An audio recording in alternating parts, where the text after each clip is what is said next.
The morning Catherine Zeller found herself standing at the edge of the Missouri River with a loaded pistol in her trembling hand. She could not recall ever feeling so empty inside. The water moved sluggishly past the muddy banks just outside St. Louis, Missouri, carrying debris and broken branches from the spring floods of 1873.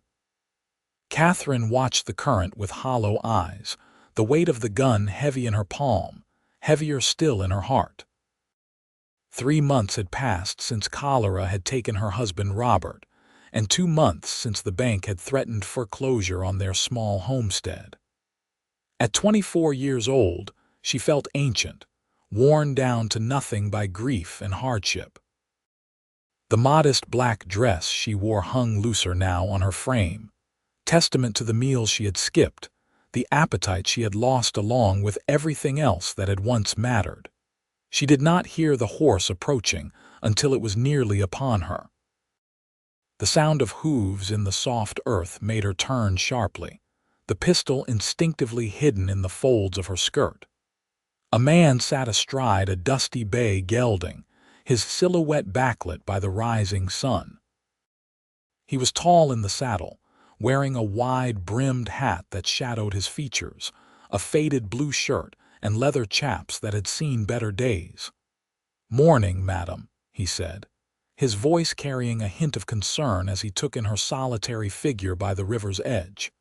"Bit early to be out here alone. These banks can be dangerous with all the flooding we have had lately." Catherine stiffened, feeling exposed despite the gun concealed at her side. "I am fine, thank you. Just taking some air." The man dismounted with the easy grace of someone who had spent most of his life on horseback. As he came closer, she could see his features more clearly. He looked to be in his late 20s, with sun-weathered skin, a strong jaw shadowed with stubble, and eyes the color of creek water in summer, a clear greenish-brown that seemed to look right through her careful facade. His dark hair curled slightly at his collar, and there was something in his expression that was neither intrusive nor dismissive, just genuinely concerned. "Name's Owen Abbott," he said, removing his hat respectfully. "I work the cattle drive routes between here and Kansas. Been riding since dawn, and I know trouble when I see it." His eyes flicked briefly to where her hand disappeared into her skirt. "And a woman alone at dawn by a swollen river, that speaks of trouble." "I do not need your concern, Mr. Abbott," Catherine said, her voice brittle. "Please, go about your business." Owen studied her for a long moment, and Catherine felt something shift under that steady gaze. It was not pity exactly, but understanding. As if he had stood where she was standing at the edge of something terrible and had somehow found his way back. "Lost my brother to the war," Owen said quietly, settling his hat back on his head. "Bull Run. He was 19 years old, full of fire and conviction. After we got the news, my mother went to stand by the creek behind our farm in Kentucky. Just stood there for hours. My father found her eventually, brought her home." He paused, his eyes never leaving Catherine's face. "She told me later that someone stopping to talk, someone seeing her, made all the difference, made her feel like she was still part of the world, even when she wanted to leave it." Catherine felt her throat tighten, tears burning behind her eyes. "Your mother was fortunate to have people who cared. And you do not." The simple question broke something open inside her. "My husband died 3 months ago, cholera. We had no children, no family nearby. His relatives back east wanted nothing to do with me. The homestead is about to be taken by the bank, and I have nowhere to go, no way to earn enough to keep it." The words tumbled out before she could stop them. "I am utterly alone, Mr. Abbott, and I see no path forward. Some mornings it takes everything in me just to light the stove.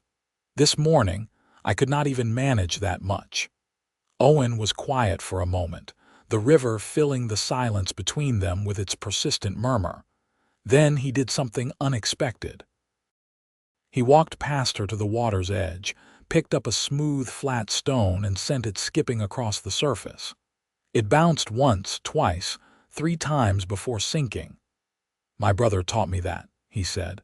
"Used to drive me crazy that he could always get more skips than me. After he died, I did not skip stones for 5 years. Could not bear it. Then one day I was crossing a creek and I picked one up without thinking.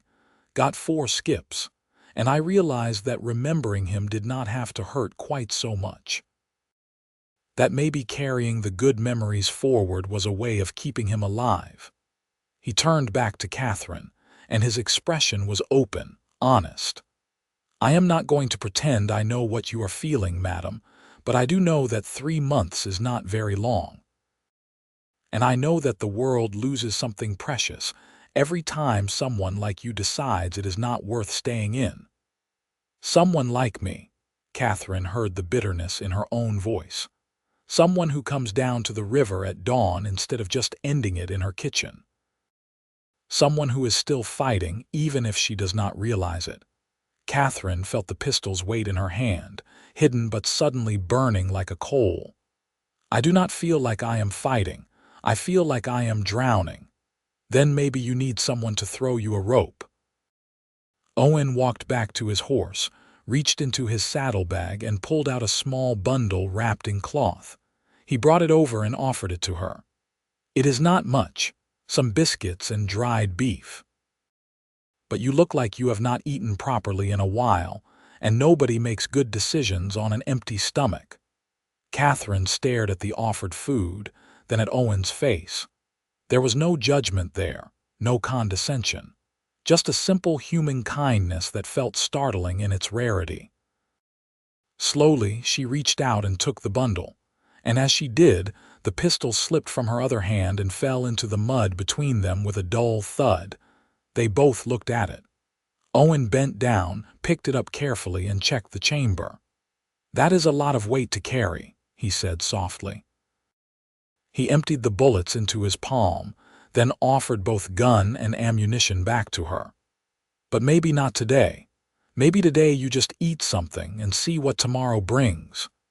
Catherine took the emptied pistol and the bullets, her hands shaking now with something other than despair.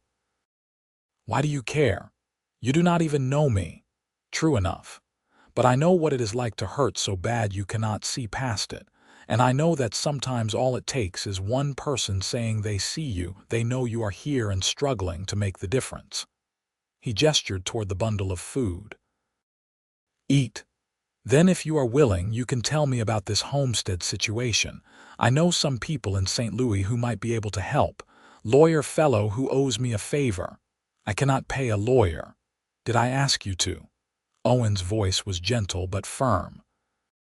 "Look, madam, I am not proposing marriage or trying to take advantage. I am just a man who happened along at the right time, and I would like to help if you will let me. No strings, no expectations, just one human being helping another."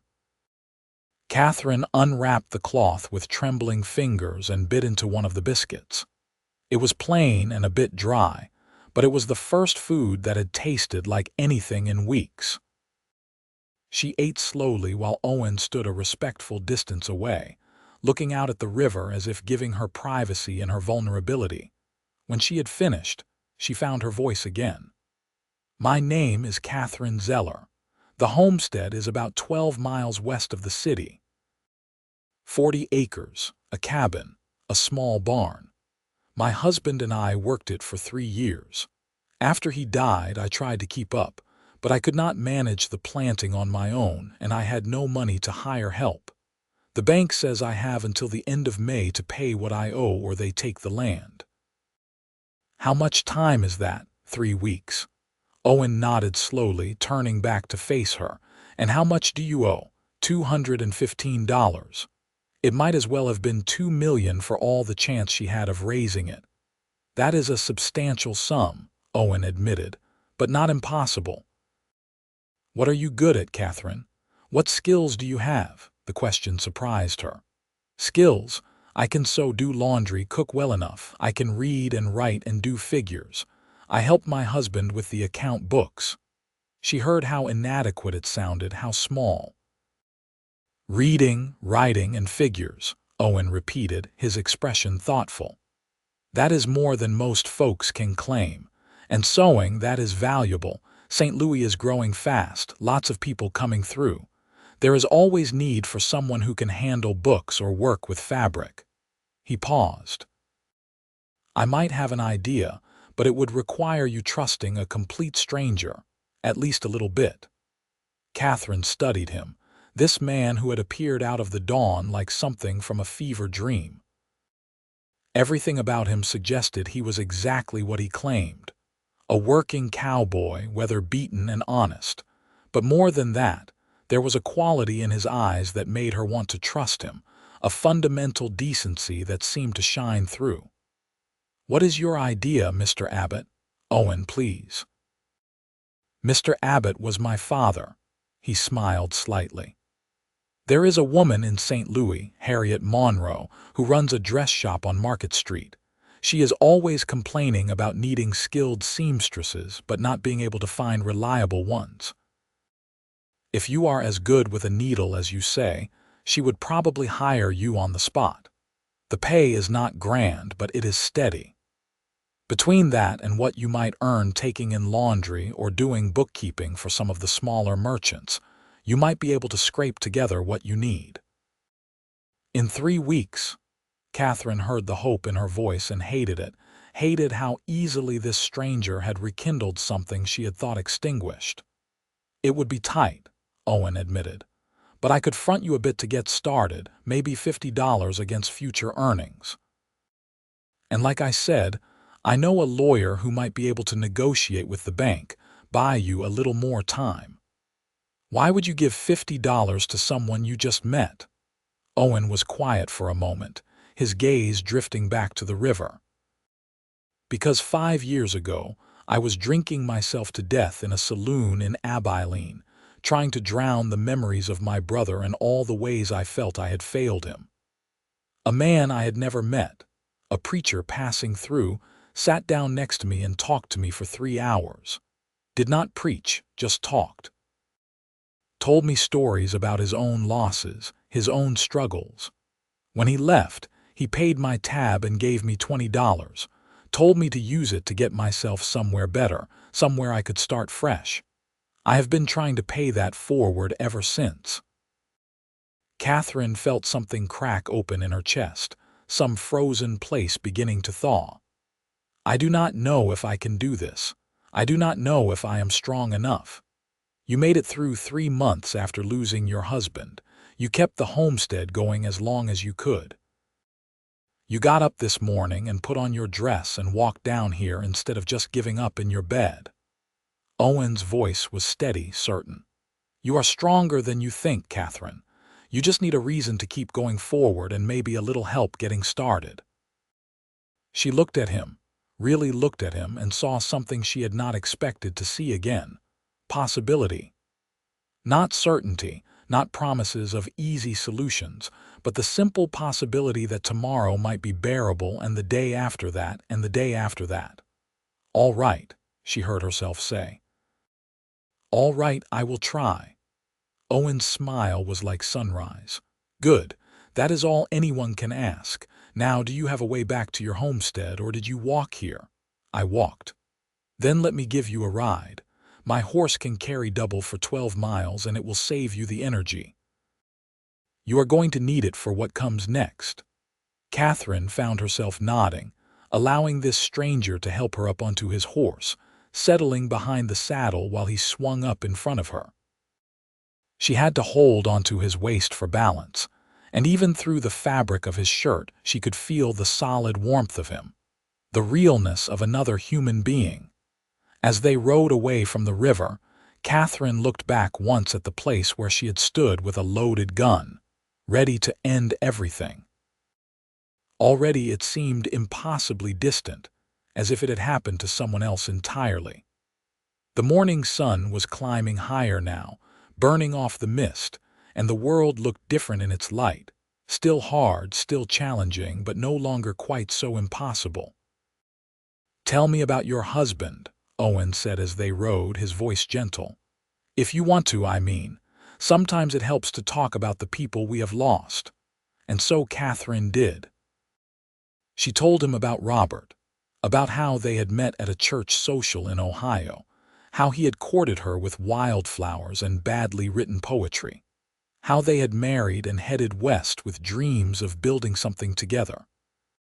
She told him about the early struggles, the hard winters and failed crops, but also about the good moments, the evenings sitting together on the porch, the way Robert would sing while he worked even though he could not carry a tune. She talked, and Owen listened, and somehow in the telling, Robert became real again, not just a weight of grief but a person who had lived and loved and mattered. By the time they reached the homestead, Catherine felt exhausted but also lighter, as if she had set down a burden she had been carrying alone for too long. Owen helped her down from the horse and looked around at the property with an appraising eye. The cabin was small but well built, the barn in decent repair despite missing some shingles. The fields were overgrown but the fence posts were still standing. "Good bones," Owen said. "Your husband built well. This place is worth fighting for." Catherine looked at the cabin that had been her home, her prison, her place of mourning. "I have not been able to go into the bedroom since he died. I sleep on the floor in the main room." Owen's expression was compassionate. Grief has its own timeline, no shame in that. "But eventually, you will need to reclaim that space, make it yours again. Maybe after you have been working in town a while, earning your own money, you will feel differently about it. Maybe." Catherine could not quite believe that possibility yet, but she was willing to consider it. "I need to head into St. Louis anyway, deliver a message to the cattle office. Why do not you come with me, meet Harriet Monroe today? No sense waiting when you are short on time. You can bring some samples of your sewing if you have any, show her what you can do." The practicality of it helped. Catherine went into the cabin and gathered her small sewing box, pulling out a shirt she had made for Robert, the stitching fine and even, and a sampler she had embroidered years ago. Her hands shook a little as she wrapped them carefully, but she made herself move forward, step by step. They rode back towards St. Louis together, and on the way, Owen told her about his life on the cattle trails, the months spent driving herds from Texas to the railheads in Kansas, the long nights under open stars, the challenges of managing 2,000 head of stubborn cattle and even more stubborn cowboys. He told her about growing up in Kentucky, about his family's small farm, about his decision to head west after the war took his brother. "I could not stay in a place where everything reminded me of him," Owen said. "I needed distance, space to figure out who I was without him. Turned out I was pretty good with cattle, good at reading land and weather. Found a kind of peace out on the trail that I never had back home. Do you ever go back?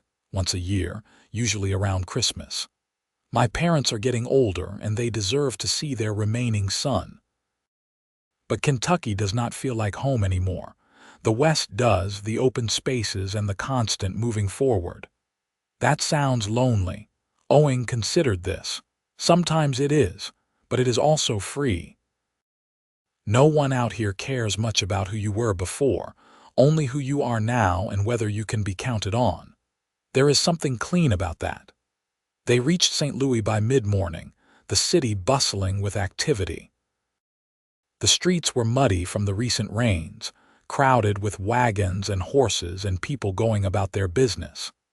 The smell of the river mixed with smoke from countless chimneys, the sound of hammers ringing as new buildings went up. St. Louis was a city on the rise, swollen with people heading west, and the energy of it was almost overwhelming after months of isolation. Owen guided his horse through the busy streets to Market Street, where storefronts advertised everything from dry goods to firearms to fine furnishings. He stopped in front of a shop with a painted sign that read Monroe's Dresses and Alterations, and helped Catherine down. "Wait here just a moment," he said. "Let me make sure Harriet is in a good mood before I throw you to the wolves."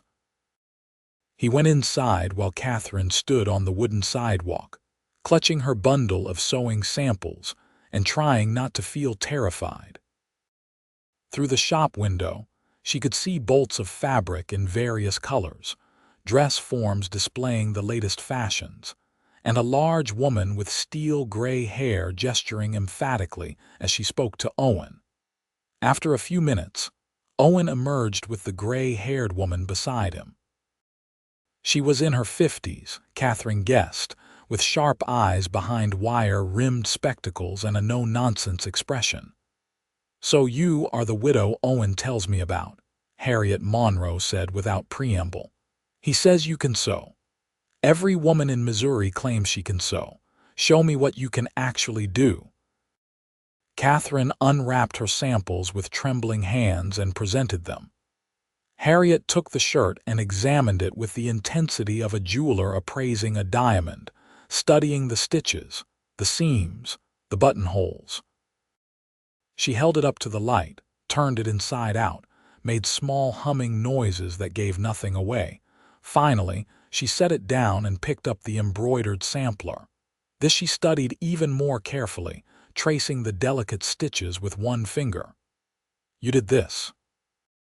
Harriet asked, her tone skeptical. "Yes, madam, 5 years ago before I was married. And the shirt, last year, for my husband." Catherine's voice only wobbled slightly on the last words. Harriet looked at her over the rim of her spectacles. "Owen tells me you are in a bad situation, need steady work fast. That true?" "Yes, madam." "I do not hire out of pity," Harriet said sharply. "I hire based on skill, but I will say this, your work is good, better than good. The stitching is fine and even, the seams are clean, and that embroidery shows real artistry. I could use someone with your skills." She paused. "The work is hard and the hours are long, especially now with everyone wanting new clothes for the summer season. I pay 50 cents a day, 6 days a week. You work from 7 in the morning until 6 at night with a half-hour for lunch. You show up on time, you do quality work, you do not gossip or cause drama. Can you manage that? 50 cents a day, 6 days a week. That was $3 a week, $12 a month." It was not enough, not nearly enough to save the homestead in 3 weeks, but it was a start. "I can manage that, madam. Thank you. I will work hard, I promise." Harriet's expression softened just slightly. "I am sure you will. When can you start?" "Tomorrow morning, if that suits you." "Tomorrow, then. 7 o'clock sharp. Do not be late." Catherine felt something like hope flickering in her chest. "I will be here." "Thank you, Mrs. Monroe. You will not regret this. See that I do not." Harriet turned and went back into the shop, leaving Catherine and Owen standing on the sidewalk. "That went well," Owen said with a slight smile. "Harriet is tough, but she is fair.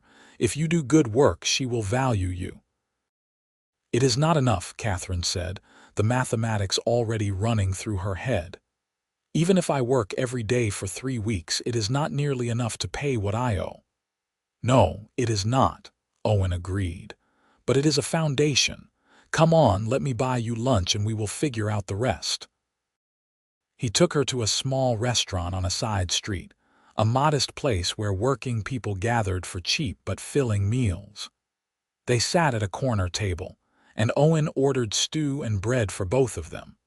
While they waited for the food, he pulled out a small notebook and a pencil. "Let me work the numbers," he said. "You will earn $3 a week from Harriet, so $9 over the next 3 weeks.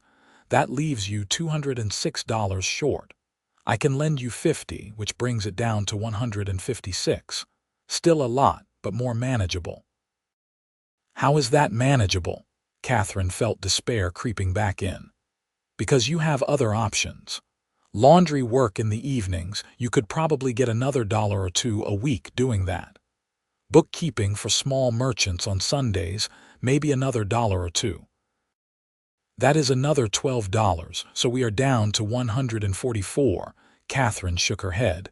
That is still impossible. Maybe, maybe not.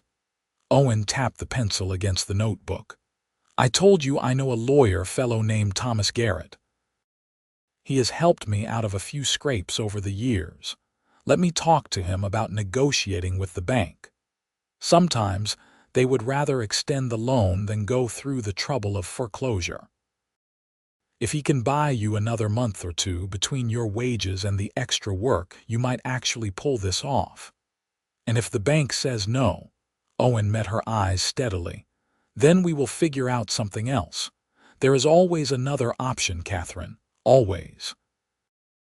You just have to be willing to look for it and to accept help when it is offered. The food arrived, and they ate in silence for a while. Catherine found herself watching Owen when she thought he was not looking, noticing little things. The way he ate efficiently but not greedily, the way his hands moved with careful precision, the way he seemed alert to everything happening around them without being obviously watchful. There was a quiet competence about him, a sense that he was someone who solved problems rather than creating them. "Why are you doing all this?" she asked finally. "Truly, it is more than just paying forward a kindness. You do not even know me." Owen set down his spoon and considered the question seriously. "Honest answer, I am not entirely sure. Part of it is what I said before about trying to be the kind of person who helps when he can. But there is something else, something I felt when I saw you standing by that river." He paused, searching for words. "I have seen a lot of death, Catherine. During the war, on the cattle trails, in the towns I have passed through, I have seen people give up, and I have seen people fight to survive. And when I saw you this morning, I saw someone fighting even though they did not know they were fighting. That kind of strength, that kind of courage, it deserves support. I do not feel courageous. Courage is not the absence of fear or despair. It is getting up and moving forward despite them." Owen's voice was gentle but firm. "You may not see it yet, but you are one of the bravest people I have met." Catherine felt tears welling up again, but this time they were different, cleaner somehow. "I do not know how to thank you." "Then do not. Just keep moving forward. That is thanks enough." After lunch, Owen took her to see Thomas Garrett, whose office was in a 2-story building near the courthouse. Garrett was a thin man in his 40s with prematurely gray hair and ink-stained fingers. He listened intently as Catherine explained her situation, making notes in a careful hand. "The bank in question is First Missouri Trust?" Garrett asked, and Catherine nodded. "I have dealt with them before. They are businessmen, not ogres. If I can present them with a credible plan showing that you have stable employment and a realistic path to repayment, they might be willing to extend the terms. It would mean higher interest probably, but it would give you time." "How much time?" "At best, maybe 3 additional months. At worst, they refuse and stick to the original deadline."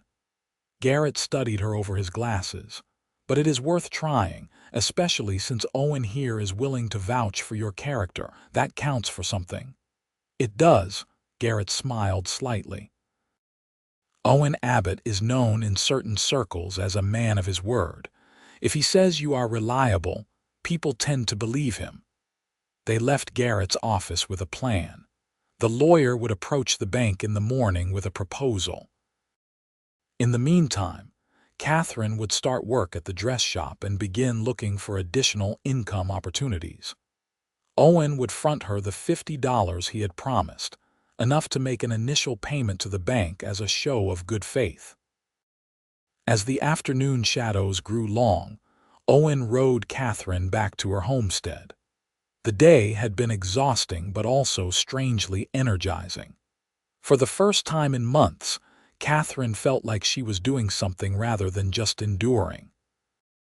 "I will come by in a few days to check on you," Owen said as he helped her down from the horse. "See how things are going with Harriet, find out what Garrett heard from the bank. You do not have to do that. You have already done so much. I know I do not have to. I want to. Owen's expression was serious. You are not alone anymore, Catherine. Remember that. When things get hard, when you feel like giving up, remember that you have at least one person in your corner. Catherine watched him ride away, then turned to face her cabin. The sun was setting, painting the sky in shades of orange and pink. She went inside, and for the first time in weeks, she lit the stove and cooked herself a proper meal. It was simple, just beans and cornbread, but she sat at the table and ate it slowly, tasting every bite. After dinner, she found herself standing in front of the closed bedroom door. Her heart was pounding, but she forced herself to reach out and turn the handle. The room was musty from being shut up for so long, but it was just a room. The bed where Robert had died was just a bed. She opened the window to let in fresh air, then stripped the sheets and blankets and took them outside to air out. It was full dark by the time she finished. Catherine stood in her front yard, looking up at the stars, feeling the night breeze on her face. She thought about the morning, about standing by the river with a loaded gun. It seemed like years ago now instead of just hours. "Thank you, Robert," she whispered to the stars. "For 3 good years. I will always love you, but I am going to keep living. I am going to fight for what we built together. I hope that is all right with you." The stars had no answer, but Catherine felt something settle in her chest, a sense of peace she had not felt since the day Robert had taken sick. She went inside, made a bed for herself on the floor of the main room as she had been doing, but this time it felt like a choice rather than a failure. Tomorrow she would sleep in her bed again. Tonight, this was enough. She fell asleep thinking about Owen Abbott's steady green-brown eyes and the sound of his voice saying, "You are not alone anymore." The next weeks fell into a rhythm. Catherine rose before dawn each morning and made the walk to St. Louis, arriving at Monroe's Dresses just before 7. Harriet Monroe proved to be exactly as advertised, demanding, exacting, but fair. She assigned Catherine the detail work, the intricate alterations and fancy embroidery that required skill and patience. Catherine threw herself into the work, finding an unexpected solace in the precision of it, the way a needle and thread could transform plain fabric into something beautiful. The other women who worked in the shop were wary of Catherine at first. This quiet widow who appeared out of nowhere and immediately won Harriet's approval. But Catherine made no attempts to ingratiate herself or gossip, just kept her head down and did beautiful work, and eventually the others accepted her presence. One of them, a cheerful young woman named Martha, even became friendly, sharing her lunch sometimes and making gentle conversation. "You are different from when you first started," Martha observed one day during their lunch break. "You seemed so sad, like you were carrying the world on your shoulders. You smile sometimes now." Catherine was surprised to realize it was true. "I suppose I am finding reasons to keep going forward," she said. In the evenings, Catherine took in laundry from some of the boarding houses, scrubbing shirts and sheets and hanging them to dry in her yard. The work was back-breaking and tedious, but it brought in extra money. On Sundays, instead of resting, she went into town and offered her bookkeeping services to small merchants who could not afford a full-time clerk. She was good with numbers, quick and accurate, and word spread. Soon she had 3 regular clients who paid her $1 each for a few hours of work. True to his word, Thomas Garrett negotiated with the bank. They agreed to extend Catherine's deadline by 2 additional months in exchange for an immediate payment of $50 and a higher interest rate. It was not perfect, but it was breathing room. With the money Owen had lent her, Catherine made that first payment and felt a small victory. Owen came by every few days, always with some excuse. He needed to check on a horse he was considering buying from a farmer nearby, or he had business with a merchant in town, and the homestead was on the way, or he had promised to deliver a message to someone in the area. Catherine knew the excuses were just that, excuses, but she found herself looking forward to his visits with an anticipation that surprised her. They would sit on her porch in the evenings, talking as the sun set. Owen told her more stories from the cattle trails, about stampedes and river crossings, and the characters he worked with. Catherine told him about her childhood in Ohio, about her parents who had both died of influenza when she was 19, about how meeting Robert had saved her from a desperate situation. "I think maybe I loved him more for what he offered than for who he was," Catherine admitted one evening. "That sounds terrible, does not it? But I was alone and scared, and he offered safety and stability. I grew to love him truly, but at first it was more gratitude than passion." Owen was quiet for a moment. "That does not sound terrible. It sounds honest." Most people are not brave enough to admit things like that, even to themselves. "Do you think it is wrong to marry for practical reasons rather than love?" "I think people marry for all kinds of reasons, and some work out and some do not. From what you have told me about Robert, you two built something real together, regardless of how it started. That counts for something." Owen paused. "Though I hope my next marriage, if there is one, starts with both love and practicality." "Your next marriage? You have been married before." "Briefly. Right after the war. I was 22 and stupid, and she was 17 and beautiful. We got married on a whim and realized within 6 months that we had nothing in common except physical attraction. She went back east to her family, and we got it annulled. Taught me that love takes more than just wanting someone." Catherine found herself curious about this younger Owen making impulsive decisions. "What else does it take?" "Compatibility, I think. Shared values. The ability to weather hard times together without turning on each other. Respect. Trust." Owen looked at her with an expression she could not quite read. "The kind of thing that builds over time rather than hitting you all at once like lightning." Something in the way he said it made Catherine's heart beat faster. She became aware, suddenly and acutely, of how much she had come to depend on these evening conversations, on Owen's steady presence. When had he become so essential to her days? When had she started measuring time by his visits?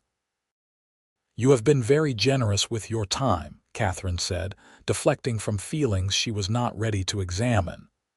"The cattle drive season must be starting soon. Will you have to leave?" "Late June, usually. I will be gone about 4 months there and back." "But I do not leave until after we get your situation sorted out with the bank and the homestead." Owen's tone was firm. "I am not going to start something and not see it through. I am not your responsibility." "No, you are not, but you are my friend, I hope, and friends help each other." "Friend." The word felt both comforting and somehow inadequate, but Catherine did not examine why. "Yes," she said. "Friends." As May turned to June, Catherine's financial situation slowly improved. She was earning nearly $7 a week between the dress shop, the laundry work, and the bookkeeping. She ate sparingly and spent nothing on herself, putting every penny toward the debt. By mid-June, she had saved another $130. Combined with the $50 Owen had lent her and what she still owed, she was tantalizing close to her goal. "I might actually do this," she told Owen one evening, showing him her careful accounts. "If I can keep up this pace for another 6 weeks, I can pay off the entire debt." "You have done the impossible," Owen said, genuine pride in his voice. "I knew you were strong, but Catherine, what you have accomplished in 2 months is remarkable." She felt herself flush with pleasure at his praise. "I could not have done it without you. The money you lent me, the connections you provided, the encouragement." You gave me something to hold onto when I had nothing." Owen reached out and took her hand, the gesture feeling both natural and charged with something more. "You did the work. I just reminded you that you could." His hand was warm and calloused from years of hard riding, and Catherine found she did not want him to let go. They sat like that for a long moment, hand in hand in the fading light, and Catherine felt something shift between them, some barrier falling away. "I need to tell you something," Owen said finally.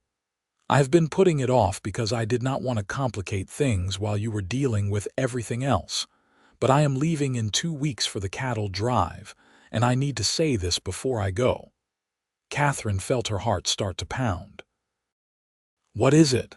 "I came here this morning because I saw a woman in trouble and wanted to help." "That was true, but I have kept coming back because of you. Because somewhere along the way, I stopped thinking of you as someone I was helping and started thinking of you as someone I could not imagine not seeing. Someone I look forward to talking to more than anything else in my day. Someone who has made me want to stay in one place for the first time in years." He paused, his eyes searching hers. "I am falling in love with you, Catherine. Maybe I have been falling since that first morning, I do not know. But I know that when I leave for Kansas, I want it to be with the understanding that I am coming back to you, not just checking on how you are doing." Catherine could not breathe. Owen's words hung in the air between them, beautiful and terrifying. "I do not know what to say. I do not know if I am ready for this. Robert has only been gone 4 months. I know. And I am not asking you to marry me tomorrow or to figure everything out right now. I am just asking you to think about it while I am gone. Think about whether you might feel something for me too, or whether you could, given time. If you do, I will come back and we will figure out what that means. If you do not, I will still come back as your friend, and that will be enough because having you in my life in any capacity is better than not having you at all." She looked at him, really looked at him, and felt the truth rising up in her chest like floodwater. "I think I have been falling in love with you too. I did not want to admit it, did not want to feel disloyal to Robert or like I was forgetting him too quickly. But when you are here, everything feels easier. When you are not, I find myself waiting for you. I think about things I want to tell you, questions I want to ask you. You have become so important to me, Owen, and it scares me." "Why does it scare you?" "Because I lost Robert. Because I know how much it hurts to love someone and lose them. Because I am not sure I am strong enough to risk that kind of pain again." Owen squeezed her hand gently. "I cannot promise I will never leave you or that nothing bad will ever happen. Nobody can promise that. But I can promise that I will do everything in my power to come back to you, to build a life with you, to be worthy of the trust you place in me. I can promise that loving me, if you choose to, will not be a mistake." Catherine felt tears on her cheeks, but they were not sad tears, not entirely. They were complicated tears, grief and hope and fear and joy all mixed together. "I want to try. I want to see if this can be real, but I need time, Owen. I need to finish sorting out my debts and getting back on my feet. I need to feel like I am choosing you because I want to, not because I need rescuing. That is fair. That is more than fair." Owen raised her hand to his lips and kissed it gently. "Take all the time you need. I am not going anywhere, not in any way that matters. I will be gone 4 months for the drive, but I will write you if I can, and when I get back, we will figure out the rest together." They sat together as full darkness fell, talking about nothing and everything, hands still clasped. When Owen finally stood to leave, he paused at the porch steps and turned back. "Can I kiss you?" he asked. "Just once, to have something to remember while I am gone." Catherine's heart was pounding, but she stood and walked to him. "Yes." He cupped her face gently in his hands and kissed her softly, carefully, as if she were something precious. It was nothing like kissing Robert had been. Robert had been familiar, comfortable. This was different, exciting and terrifying and full of promise. When they parted, Catherine was breathless. "Come back safe," she whispered. "I will, I promise." She watched him ride away into the darkness, then touched her lips with her fingertips, hardly believing what had just happened. She was falling in love again. Despite everything, despite the grief and fear and practical concerns, her heart was opening to the possibility of something new. The next 2 weeks were a blur of activity and emotion. Catherine threw herself into her work, determined to pay off as much of her debt as possible before Owen left. She also found herself thinking constantly about what he had said, about the kiss they had shared, about what the future might hold. Owen came by every day, helping her with tasks around the homestead in the evenings. He fixed the barn roof, repaired fences, chopped enough wood to last her through his absence. They talked for hours, learning everything they could about each other, building a foundation of friendship beneath the growing attraction. "Tell me about your dreams," Owen said one evening as they worked together in her garden, planting vegetables. "Not the practical ones, the impossible ones, the things you would want if you could have anything." Catherine sat back on her heels, considering. "I would want a family. Children, lots of them, running around and filling a house with noise and life. I would want to feel safe and settled, like I belong somewhere. I would want someone to grow old with, someone who still makes me laugh when we are both gray and creaking." She paused. "What about you?" "Pretty much the same. A place to call home, not just a stopping point between cattle drives. A wife I respect and adore who feels the same about me. Kids to teach things to watch grow up. Maybe some land to work, nothing huge, just enough to feel productive." He looked at her. "Someone to come home to who makes all the hard work worthwhile. That sounds nice." "It does not it?" Owen reached over and took her hand, dirty with garden soil. "I think we want the same things, Catherine. I think we could build that life together if you are willing to try." "I am willing to try. Scared, but willing." "Scared is all right. I am a little scared too, but the best things in life are usually a little bit scary at first." The night before Owen was due to leave, he brought her something wrapped in brown paper. "Open it after I am gone," he said. "It is not much, but I wanted you to have something to remember me by." Catherine took the package, feeling the weight of it in her hands. "I do not need a gift to remember you, I know, but I wanted to give you one anyway. Humor me." She kissed him, more confidently this time, and felt his arms come around her, solid and real. When they parted, she saw everything she was feeling reflected in his eyes. "4 months," she said. "It will pass quickly. You will be so busy with work and paying off your debt you will hardly notice I am gone. I will notice." She touched his face, memorizing the planes of it. "I will notice every day." "Good. That means you will be as happy to see me when I get back as I will be to see you." After he left, Catherine unwrapped the package with trembling fingers. Inside was a book, a collection of poetry by Walt Whitman, and tucked into the front cover was a letter in Owen's careful handwriting. "Catherine," it read, "I am not much for poetry myself, but I know you are. I saw you reading that tattered book of Keats you keep by your bed, and I thought you might enjoy something new. But the real reason I am giving you this is the poem on page 47. It made me think of you, of us, of what I hope we might become. Read it when you miss me, and know that I am thinking of you under the same stars, counting the days until I can see you again. Yours, Owen." Catherine turned to page 47 with shaking hands. The poem was "When I Heard at the Close of the Day."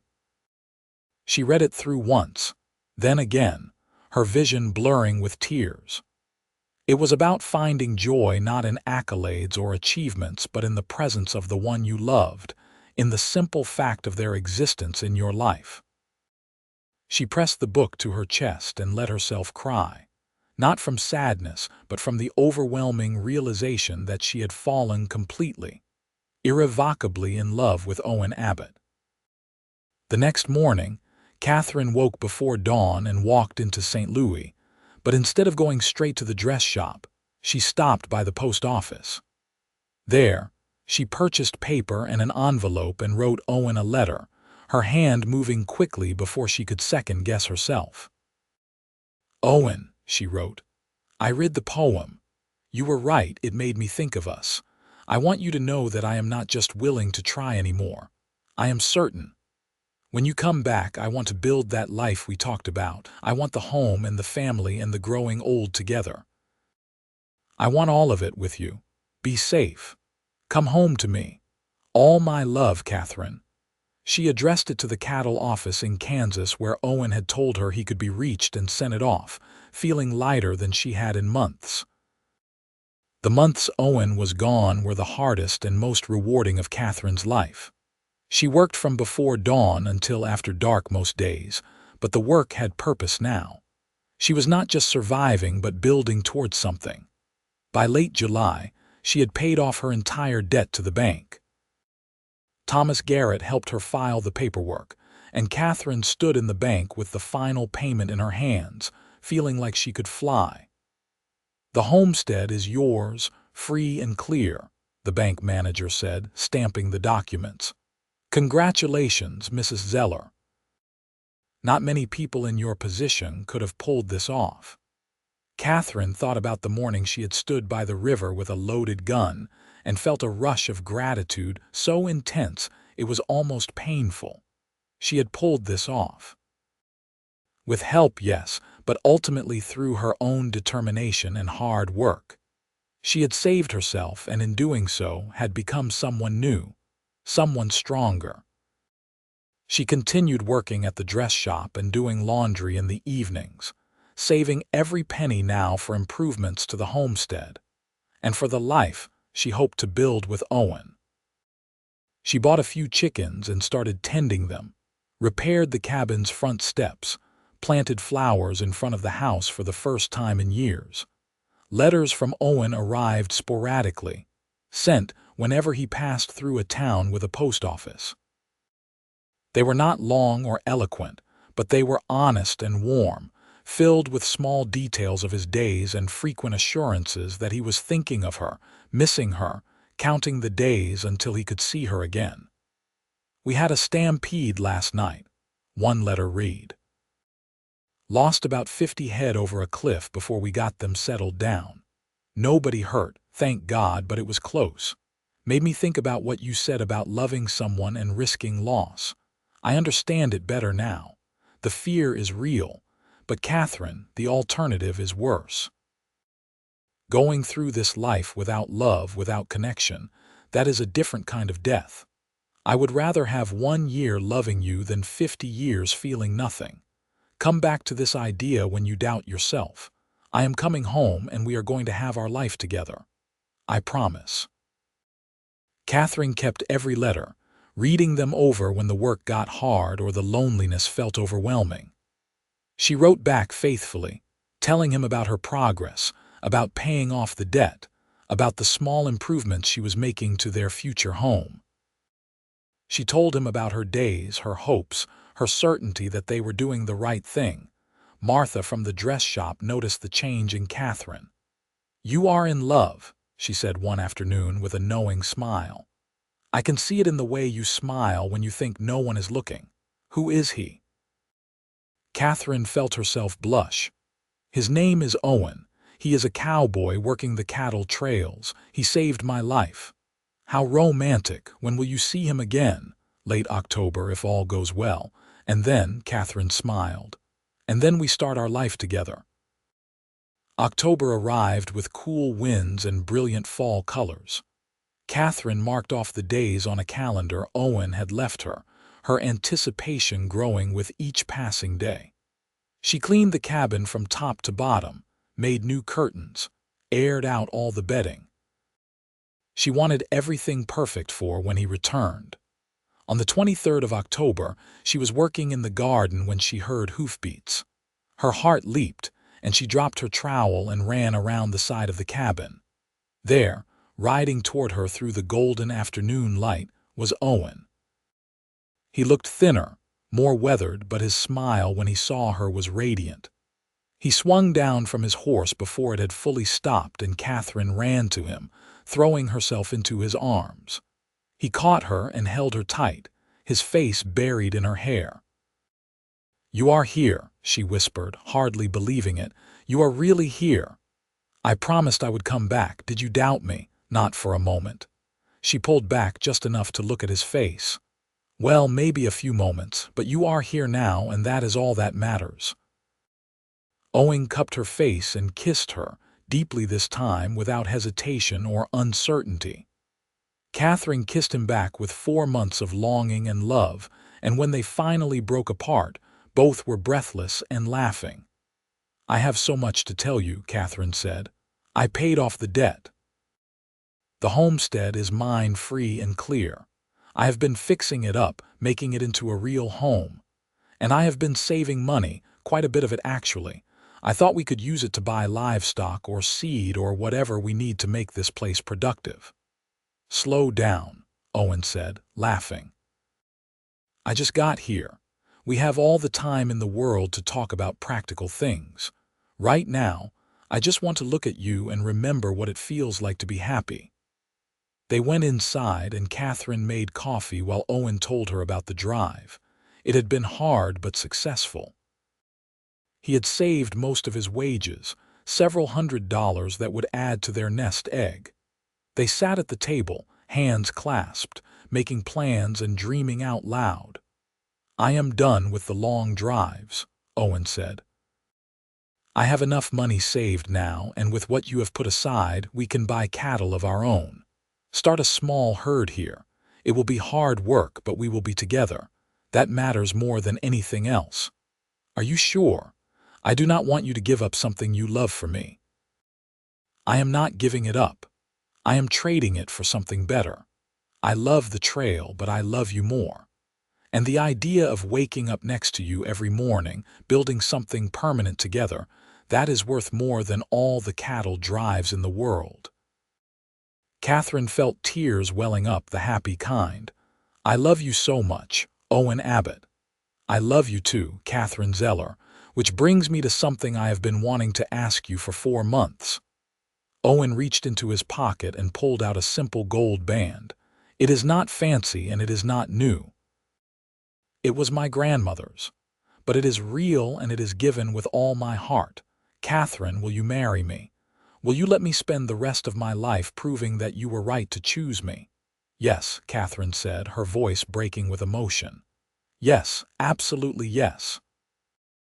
Owen slipped the ring onto her finger. It fit perfectly, as if it had been made for her. He stood and pulled her into his arms, and they held each other in the cabin that would be their home, both of them amazed at how much their lives had changed in 8 months. They were married 3 weeks later in a small church in St. Louis, with Thomas Garrett and Harriet Monroe standing as witnesses. Catherine wore a dress she had made herself, simple but beautiful, and Owen wore his best shirt and pants, his hair neatly trimmed.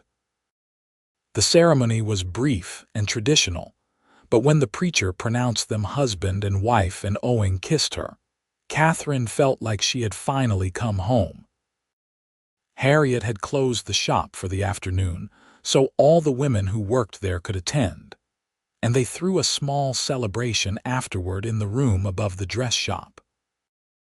There was cake and lemonade, and someone played a fiddle while Owen danced with his new wife, both of them laughing and radiant. "You did good, widow woman," Harriet said to Catherine during a quiet moment. "You fought your way back from the edge, and you found something real. I am proud of you." "Thank you, Harriet, for everything, for giving me a chance when I needed it most. You earned that chance with your skill and your work. I am just glad I was smart enough to hire you." Harriet paused. "I suppose this means you will be leaving me." Catherine had thought about this. "Actually, I was hoping to keep working, at least part-time. Owen and I will be building up the homestead, but I enjoy the work, and we could use the extra income as we get started. If you will still have me, I will always have room for you, as long as you can manage it. Good seamstresses are hard to find. As the sun set, Owen and Catherine rode back to their homestead together, husband and wife now, ready to begin their life. The cabin glowed warm in the twilight, and smoke rose from the chimney. Catherine had left a fire going, and the place looked welcoming and alive. That night, they lay together in the bed that Catherine had once been unable to enter, the bed that was now theirs. Owen held her close, and Catherine felt a peace she had not known was possible. She thought about Robert, sent him a silent thank you for the years they had shared, and then let him go. She was ready now to fully embrace this new chapter, this new love. "What are you thinking?" Owen asked softly, his fingers tracing patterns on her shoulder. "That I am happy. That I am exactly where I am supposed to be.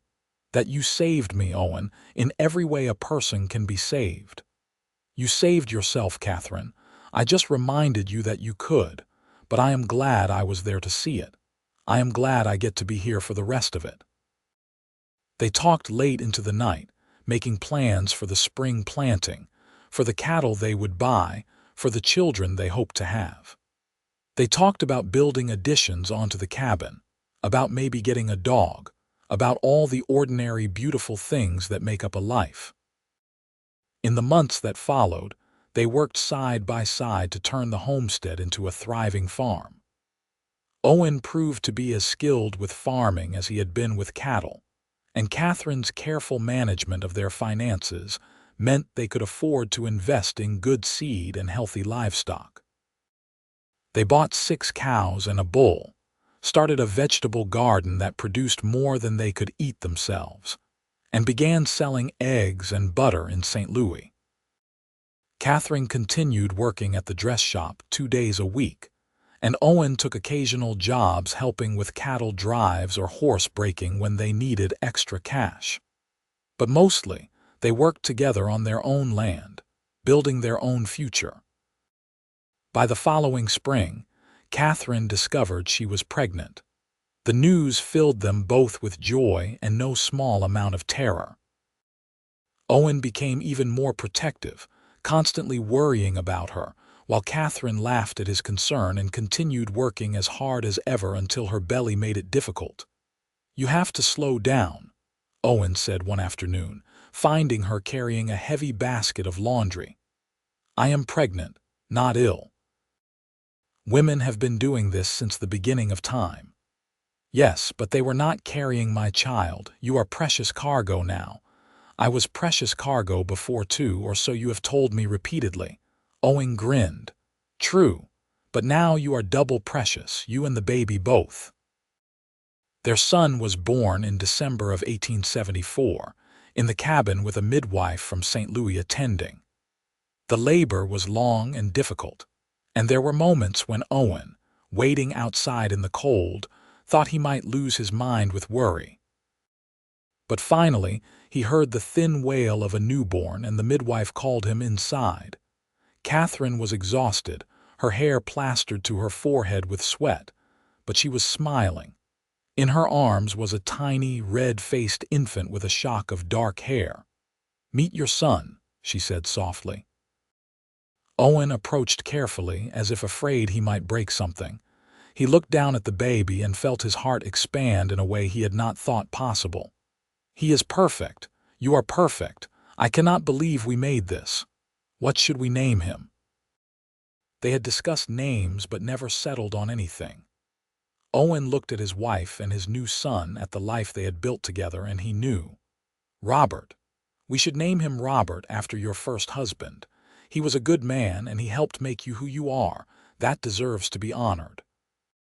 Catherine felt tears slide down her cheeks. "Are you sure?" "I am sure. Robert Owen Abbott. That has a good sound to it." And so their son was named, and as Catherine held him and Owen held them both, she thought about the morning by the river, about how close she had come to missing all of this. She thought about Owen appearing out of the dawn like an answered prayer she had not known to make. She thought about the long, hard months of work and doubt and slow healing. "Thank you," she whispered to Owen. "For what?" "For seeing me when I could not see myself. For giving me a reason to keep going forward. For building this life with me." Owen kissed her forehead. "Thank you for letting me. Thank you for choosing to stay, to fight, to love again. You are the bravest person I know, Catherine Abbott." The years unfolded with their share of challenges and joys. 2 years after Robert was born, they had a daughter they named Grace.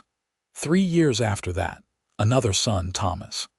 The cabin was expanded twice to accommodate their growing family, and the homestead prospered. Owen proved to be a devoted father and husband, steady and reliable, always ready with a joke or a hug when someone needed it. Catherine continued to work at the dress shop occasionally, more out of love for the craft than need for money. She taught Grace to sew, and Grace showed the same aptitude her mother had. Robert learned farming from his father and showed a natural talent for working with animals. Thomas was the dreamer of the family, always with his nose in a book, and Catherine and Owen encouraged all their children to pursue their interests. They were not wealthy, but they were comfortable. They had built something solid and good together, a partnership based on mutual respect and deep affection. They still talked for hours on the porch in the evenings, still made each other laugh, still felt lucky every day that they had found each other. As the children grew older, they sometimes asked about their mother's first husband, and Catherine told them stories about Robert, about the life she had lived before Owen. She was honest about her grief, about how close she had come to giving up, and about how their father had saved her. Not saved her, Owen always corrected. Reminded her she could save herself. The children knew the story of how their parents met, about the morning by the river, about the dress shop and the long months of hard work. It became a family legend, a testament to the power of perseverance and the importance of asking for help when you need it. In 1889, 15 years after Robert's birth, Catherine stood in her front yard watching her 3 children play.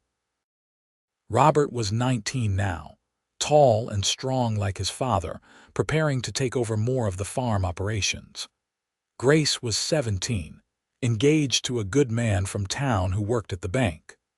Thomas was 12, brilliant and curious, already talking about maybe going to university someday. Owen came up behind her and wrapped his arms around her waist. "What are you thinking about?" "About how lucky I am, how different my life could have been, how grateful I am that you stopped that morning. I am the lucky one. I got all of this, got a life I never thought I would have." Catherine turned in his arms and looked up at him. His hair was graying at the temples now, and there were lines around his eyes, but he was still the man who had appeared out of the dawn and given her a reason to keep living. "I love you, Owen Abbott. Every single day I love you more." "I love you too, Catherine. Always have, always will."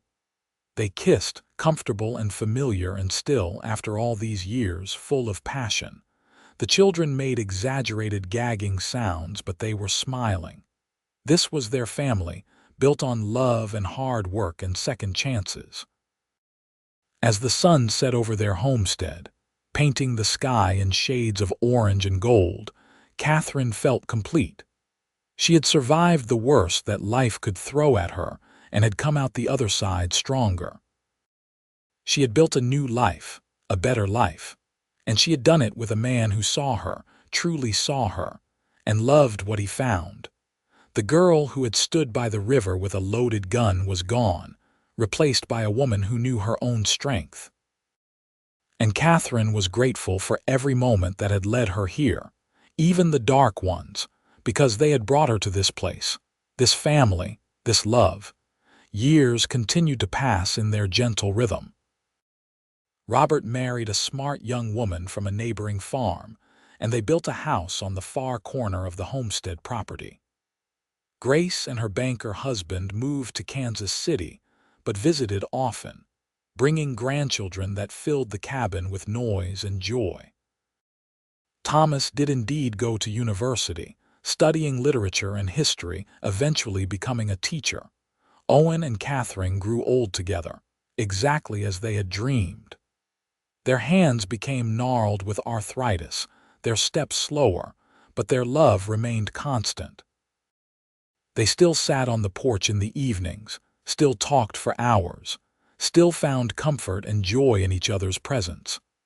On a spring morning in 1901, Catherine sat in her rocking chair on the porch, a quilt across her lap. She was 62 years old now, her hair completely gray but her eyes still sharp and clear. Owen was napping inside, and she could hear his gentle snoring through the open window. She looked out at the land they had tended for nearly 30 years, at the fields and pastures, at the grandchildren playing in the yard, at the life they had built stone by stone, day by day. She thought about that morning by the river, about how close she had come to missing all of this. The sound of hoofbeats made her look up. A young woman was riding toward the cabin, alone, her expression lost and desperate. Catherine felt a shock of recognition, not of the girl herself but of the look on her face. She had worn that look once, a lifetime ago. Catherine stood, leaning on her cane, and walked slowly to the edge of the porch. The girl dismounted and looked up at her with hollow eyes. "I am sorry to trouble you, madam," the girl said, her voice shaking. "I am looking for work, food, anything. I have nowhere else to go." Catherine saw it all in the girl's face. The grief, the desperation, the barely held together composure of someone at the end of their rope. And she remembered a cowboy who had stopped, who had seen her, who had given her a reason to keep going forward. "What is your name, child?" "Lily." "Lily Parker. My husband died 2 months ago and I have no family, no money, no hope." The girl's voice broke. "I do not know what to do. I do not know how to keep going." Catherine smiled gently, recognizing the echo of her own words from so many years ago. "Come inside, Lily. Let me make you something to eat and we will figure out what comes next. You are not alone anymore." The girl looked at her with eyes full of desperate hope. "You would help me. You do not even know me. Someone helped me once when I needed it most, helped me find my way back to life. Now it is my turn to help you." Catherine gestured toward the door. "Come on. The first step is always the hardest, but you take it anyway, and then the next one gets a little easier." Lily followed her inside, and Catherine called for Owen. He emerged from the bedroom, still groggy from his nap, and Catherine explained the situation. Without hesitation, he nodded. "We will help you get on your feet," Owen told Lily. "Give you work if you are willing, help you find your path forward. You do not have to figure everything out today. You just have to decide to keep living, and the rest will follow." Catherine watched Lily's face crumple with relief and gratitude, and she felt the circle complete itself. The girl who had been saved was now the woman who could save others. The love that had rescued her could now reach out and rescue someone else. Owen caught Catherine's eye and smiled, understanding everything she was feeling. They had built not just a life but a legacy, not just a family but a refuge. And it all traced back to a morning by the river, to a moment when one person stopped and saw another person's pain and chose to help. As the afternoon sun streamed through the cabin windows, Catherine made tea and listened to Lily's story, offering comfort and practical advice in equal measure. Owen went to town to talk to Harriet Monroe, who was now in her 80s but still running the dress shop, about whether she might have work for another widow in need. And Catherine thought about the words Owen had spoken to her so many years ago. "You are not alone anymore." She had carried those words through the hard years, had built her life on the foundation they provided. Now she could offer them to someone else, could be the lifeline that someone else needed. That evening, with Lily settled in the spare room and the grandchildren gone home, Catherine and Owen sat together on their porch one more time. The sun was setting, painting the sky in familiar shades of orange and gold. "We did good," Owen said, taking her hand. "Look at what we built. Look at what we are still building." "We did," Catherine agreed. "We took a second chance and turned it into a lifetime. We took love when it was offered and let it grow into something beautiful. We survived and thrived and loved and lived. Any regrets?" Catherine thought about the question seriously. "Only that I cannot go back and tell that girl by the river what was waiting for her. Cannot promise her that the pain would end and the joy would begin. But then again, maybe the not knowing, the choosing to live despite the uncertainty, maybe that was what made it all so precious." Owen kissed her hand. "I love you, Catherine Abbott. Thank you for choosing to stay. Thank you for building this life with me. Thank you for every single day." "I love you too, Owen. Thank you for stopping. Thank you for seeing me. Thank you for giving me a reason to keep going forward when I thought there were no reasons left." They sat together as darkness fell. Two people who had found each other at exactly the right moment, who had built a life of meaning and purpose and love. The homestead stretched around them, testament to their hard work and dedication. Their children and grandchildren carried their legacy forward. And somewhere inside, a young widow named Lily slept in a safe bed, beginning her own journey back to life. Catherine thought about all the twists and turns that had brought her to this moment. The grief that had nearly destroyed her, the love that had saved her, the work that had rebuilt her, the family that had fulfilled her. She thought about Robert, her first husband, and sent him a blessing across the years. She thought about Owen, her great love, sitting beside her even now. She thought about all the days and nights, the challenges overcome, the joys celebrated. And she knew with absolute certainty that the choice she had made that morning by the river, the choice to accept help, to keep living, to open her heart to possibility, had been the right one. Every moment since had flowed from that single decision, and look what had grown from it. A life, a love, a legacy. As stars began to appear overhead, Catherine leaned her head on Owen's shoulder and closed her eyes, content. The morning she had wanted to end her life now felt like a distant dream. The reality was this: warmth and love and the steady presence of the man who had seen her at her worst and loved her anyway. Who had given her not a rescue but a reminder of her own strength. Who had walked beside her as she built herself back into someone who could not only survive but thrive. "Ready for bed?" Owen asked softly. "In a minute. I just want to sit here a little longer with you under these stars. Want to remember how perfect this moment is." So they sat, two old people who had loved each other well, who had built something beautiful from broken pieces, who had proved that second chances were real and worth fighting for. The night grew deeper around them, but they were not afraid. They had faced darkness before and found their way through it together. Whatever tomorrow brought, they would face it the same way, hand in hand, heart to heart, moving forward together. And that, Catherine thought, was the greatest gift Owen had given her that morning by the river. Not rescue, not salvation, but partnership.